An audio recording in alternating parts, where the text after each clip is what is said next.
بسم اللہ الرحمن الرحیم. جناب جسٹس مقبول رضا باقر صاحب،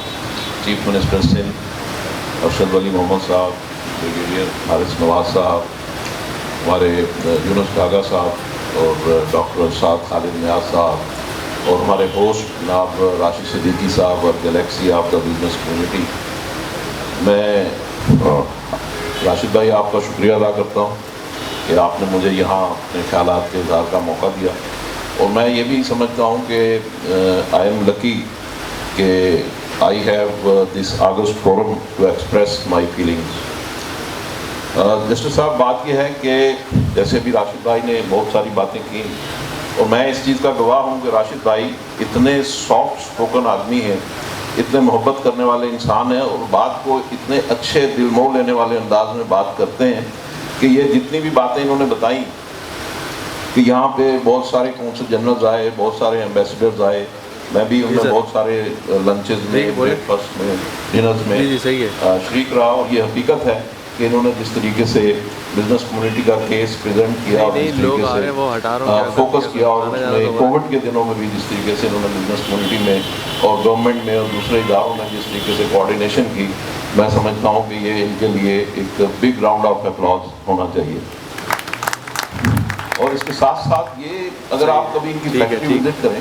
تو آپ کو اندازہ ہوگا کہ کس طریقے سے پاکستان میں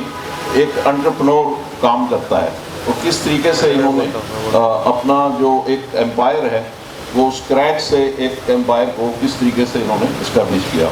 تو میں سمجھتا ہوں کہ ہر شخص کو راشد صدیقی صاحب کو فالو کرنا چاہیے. جہاں تک سندھ کے معاملات کا تعلق ہے، سندھ میں سمجھتا ہوں کہ بڑا نگلیکٹڈ صوبہ ہے، اور کراچی اتنی بڑی آبادی ہے یہاں پہ،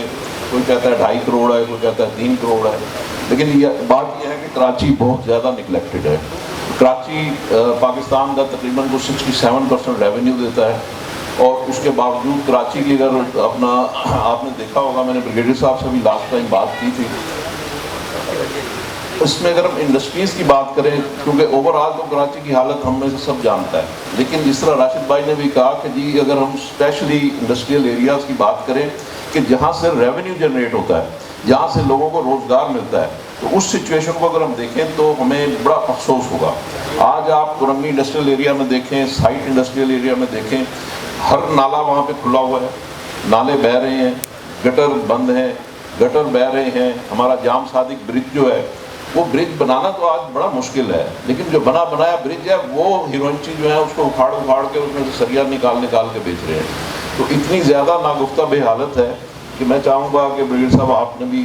وعدہ کیا تھا، آپ بھی سی ایم صاحب ذرا ایک وزٹ کریں اور اس کو دیکھیں کہ کیا ہمیں انڈسٹریل ایریاز میں کیا ہماری سچویشن ہے، کیا ہم پریزنٹیبل ہیں، کیا ہم وہاں پہ کاروبار کر سکتے ہیں، کیا وہاں پہ 15 لاکھ لوگ جو ڈیلی آتے ہیں اپنے کاروبار کے حصول کے لیے، کیا ہم انہیں ایک اچھا انوائرمنٹ دے رہے ہیں، کیا ہم ڈیسنٹ انوائرمنٹ دے رہے ہیں، اور اسپیشلی یہ کہ دنیا کو ہم کیا میسج دے رہے ہیں کہ ہمارے جو انڈسٹریل ایریاز ہیں جہاں پہ ہمارے فارنرز بھی آتے ہیں اور دیکھتے ہیں کہ کیا صورتحال ہے. تو اس چیز کو ہمیں ٹھیک کرنا چاہیے. آخر میں یہ بتاؤں گا آپ کو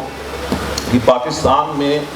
بڑے بڑے لوگ ہیں، بڑے اچھے لوگ ہیں، مگر ہمیں ان کی قدر نہیں ہے، ہمیں ان کا پتہ بھی نہیں ہے. جسٹس صاحب کے بارے میں اتنا بتا دوں کہ انہوں نے پی سی او کے تحت حلف اٹھانے سے انکار کر دیا تھا. تو ہی از دا مین کہ انہوں نے اصولوں کی خاطر، اور پھر ان کو ڈسمس کیا گیا، اور اس کے بعد یہ دوبارہ ری انسٹیٹ ہوئے. پھر اسی طریقے سے انہوں نے نیب کے اوپر اپنا اختلافی نوٹ لکھا کہ آصف زرداری، پریزیڈنٹ آصف زرداری کے خلاف جو ان کی انویسٹیگیشن تھی وہ پولیٹیکلی موٹیویٹڈ تھی. اسی طریقے سے قاضی فائز عیسیٰ کے خلاف بھی انہوں نے اپنا نوٹ لکھا کہ یہ پولیٹیکلی موٹیویٹڈ کیس ہے. تو ہمارے درمیان اتنے اچھے لوگ ہیں، اگر ہم ان کی صحیح، اور پھر یہ کہ ان کے اوپر قاتلانہ حملہ بھی ہوا، اور اس میں کافی عرصہ یہ صاحب فراش ملے. انہوں نے اپنی جان کی پرواہ نہیں کی، اپنی نوکری کی پرواہ نہیں کی، اپنے کیریئر کی پرواہ نہیں کی، لیکن اللہ تعالیٰ نے ان کو نوازا ہے. آج ان ساری چیزوں کو پیچھے چھوڑ کے آج اللہ تعالیٰ نے جتنی ان کو عزت دی ہے، میں سمجھتا ہوں کہ یہ ہم سب کے لیے ایک لیسن ہے. تھینک یو سر، سو مچ، بہت بہت شکریہ.